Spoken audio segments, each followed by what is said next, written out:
Kaya ngayon, ang kaulugan ng PGMN, palaging galit kay Martin Network.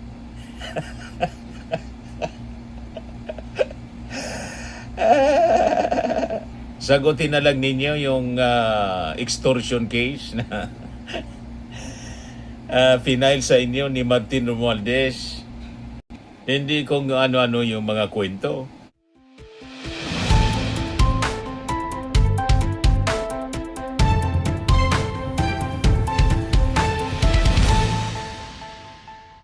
Hello po mga kababayan, pag-usapan natin na muli yung PGMN.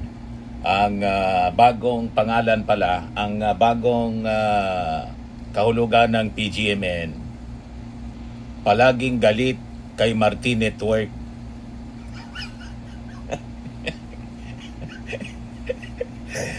Laging topic si Martin Romualdez. Yan o. Palaging si Martin.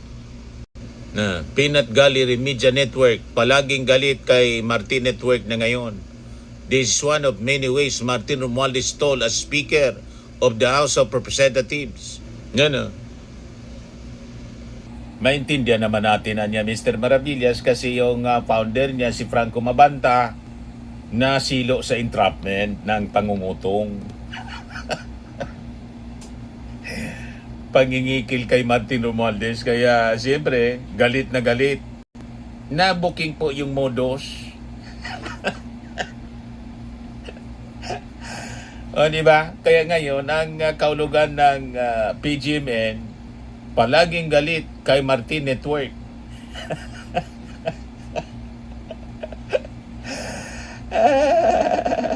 Sagutin na lang ninyo yung extortion case na final sa inyo ni Martin Romualdez. Hindi kung ano-ano yung mga kwento. Wala man pong naniniwala na sa inyo. Kasi alam na po ng lahat, hindi man po kayo lehitimong media network, kundi isang grupo ng modus. Ayun na po. Kaya na kaso ng robbery extortion. Bistado na po yung modus ninyo. So ang PGMN mga kababayan na laging galit kay Martin Romualdez ay tuluyan na pong nabuwag at napatunayan pong isang peking media network matapos na maaresto yung kanilang founder na si Franco Mabanta sa kasong extortion. Nahuli po sa aktong nangingikil ng napakalaking halaga, 350 million yung hinihingi daw kay Martin Romualdez para hindi i-release yung video nila. Ang akala natin kung anong uri ng video, kinahoy lang pala na mga balita, na mga video. Nagreklamo ngayon yung mga media network na kinahuyan ng video. Ang modus po, blackmail, kapalit ng malaking halaga ng pera. So hayagan po na kinumpirma mismo ng National Bureau of Investigation na ang nakumpiskang milyon-milyong halaga ng budol money, 75 million yung budol money, ay ang pangunahing paunang bayad na hinihingi daw ng PGMN. Ano yung kapalit? Nangako sila na hindi ilalabas daw ang isang expose video laban kay Martin Romualdez. Isang malinaw itong patunay na ang kanilang sinasabing advokasya ay ginagamit lamang po bilang isang sandata para makapang-blackmail at magkamal ng illegal po na yaman. So kahit matapos silang makalaya mga kababayan, on bail, at ilabas yung sinasabing video, binasura lamang po ito ng mga experts at mga veteranong mamamahayag. Binansagan po ito bilang isang empty hype, malaking empty hype lamang anya. At sayang sa oras.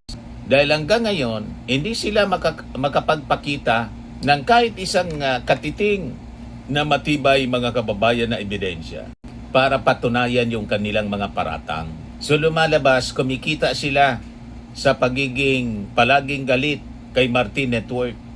Ginawang negosyo yung pag-atake kay Martin Romualdez. Inaaraw-araw na.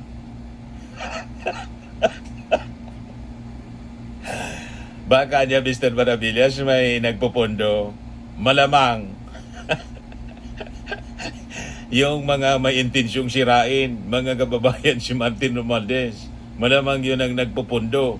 Ang kanilang buong platform, mga kababayan, ay umuubos ng buong oras sa pamamagitan ng pagpapakalat ng mga guesswork expose o kaya mga hula-hula lamang ng mga akusasyon na pinagtatagni-tagni mula doon sa mga lumang mga balita at mga peking AI-generated na larawan, mga kababayan, para lamang po na magmukhang kapanipaniwala ang kanilang mga walang tigil na paninira. Isa po itong malawakang political demolition job.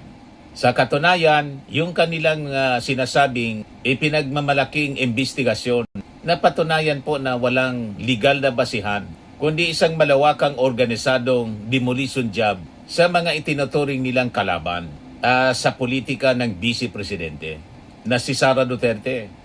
Ginagamit nila po yung journalism bilang maskara para sa maruming propaganda at pansarili pong interes. Dahil po sa kapal ng muka at pang-abuso sa malayang pamamahayag, ang mga personalities na nasa likod po ng PGMN ay naharap ngayon sa seryosong kaso ng extortion, robbery extortion. Ang kanilang mga sariling mga cellphones, text logs at gadgets na kinuha at inaprobahan po ng korte na busisiin po ng National Bureau of Investigation sa pamamagitan po ng cyber warrant na nilabas ay ang nagsilbing pinakang matibay, mga kababayan, na resibo para po tuluyan silang mabulok sa kulungan. Sa ilalim po ng jurisprudence dito sa ating bansa, ang kalayaan po sa pamamahayag, press freedom, ay isa po siyang sagradong kalasag upang ipagtanggol ang katotohanan at hindi po siya isang lisensya o prangkesa upang gamitin sa isang krimen ng pangingikil.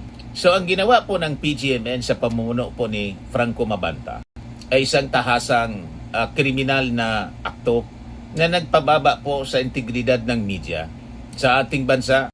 Kapag ang isang grupo po ay nagpanggap na isang mamamahayag para lang manghingi ng daang-daang milyong piso kapalit ng hindi paglabas ng video o gawa-gawang dokumentaryo, sila po ay hindi na mga content creators.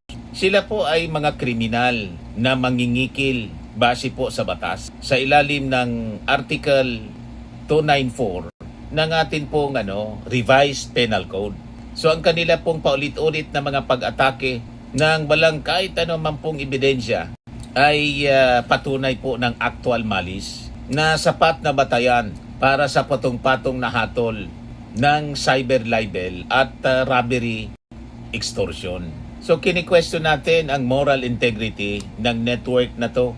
Kung may sino mang abogado na nakikipagsabuatan, nagpapayo o nagtatanggol sa sindikatong ito sa labas ng korte para itaguyod po yung kanilang mga peking balita, nararapat lamang siguro na sila sampahan ng kaso sa korte para tuluyang mapanagot dahil po sa paglapastangan sa panunumpa sa batas at hudikatura. So ang hustisya, mga kababayan, ay hindi madidiktahan ng mga bayarang mangingikil. Malinaw po ang PGMN, hindi po media network ng katotohanan, kundi isang bagsak na sindikato ng mangingikil na nabubuhay sa hula-hula po na expose. Kumikita sa bayarang paninira at palaging galit kay Martin Romualdez, kaya tama lang na bansagan sila. PGMN palaging galit kay Martin Network. Dahil po tuluyan ng nabisto ng batas ang kanilang modus. Huwag kami PGMN, walang maniwala sa inyo kahit po yung mga batikang taga-media. Hindi kayo kinikilala na isang media entity.